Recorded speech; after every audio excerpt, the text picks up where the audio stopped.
Ағыбаев Мади Шыңғысханұлы, Риза Глобал жауапкершілігі шектеулі серіктестігінің техникалық директоры.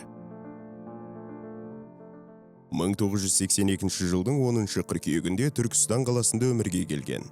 Техника ғылымының магистрі, DBA докторы, Қазақстан Республикасының мемлекеттік медальдарымен марапатталған. Энергияны үнемдеу KZ электроэнергиясын үнемдеудің заманауи әдіс тәсілдері кітабының және энергия үнемдеу мақалаларының авторы.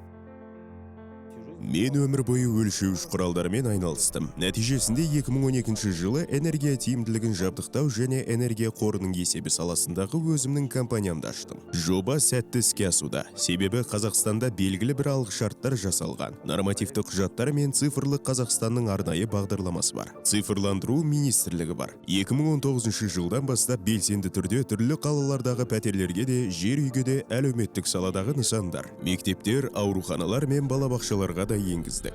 2019 жылы жобаны енгізіп іске қостық. Ал 2020 жыл біз үшін көрнекі болды. Мектептер, балабақшалар мен ауруханалар пандемияға жабылған соң, белгілі бір себептермен үлкен мөлшерде су мен электроэнергиясын тұтына бастады. Біз белгілі бір шығындарды анықтадық. 2020 жылдың наурызынан қыркүйегіне дейін сараптама жүргіздік. Барлығы жабық болған кезде анықтағанымыз, нысандардың 50%-ға жуығында судың жылыстауы бар. Бірақ бұл әртүрлі көздерден, құбырдың тесілуі, санитарлық талаптар және тағыда басқасы болуы мүмкін. Есепті дайындап, білім басқармасындағы тапсырыс берушіге ұсындық. Ал олар жан-жаққа жөнелтті. Яғни мектеп басшыларына және тағыда басқасына жасап берді. Белгілі бір экономикалық әсер қалдырдық. Енді осы жобаны әрі қарай ауқымдатуға тырысудамыз. Қысқасы, бұл қазақстандық модемдер және Алматыда өндіріледі. Ларалан желісі арқылы деректерді сымсыз беруге болады. Ол жерге импульсті шығымы бар есеп орнатылады. Су кодексінің заңына сәйкес оған модем орнатылады.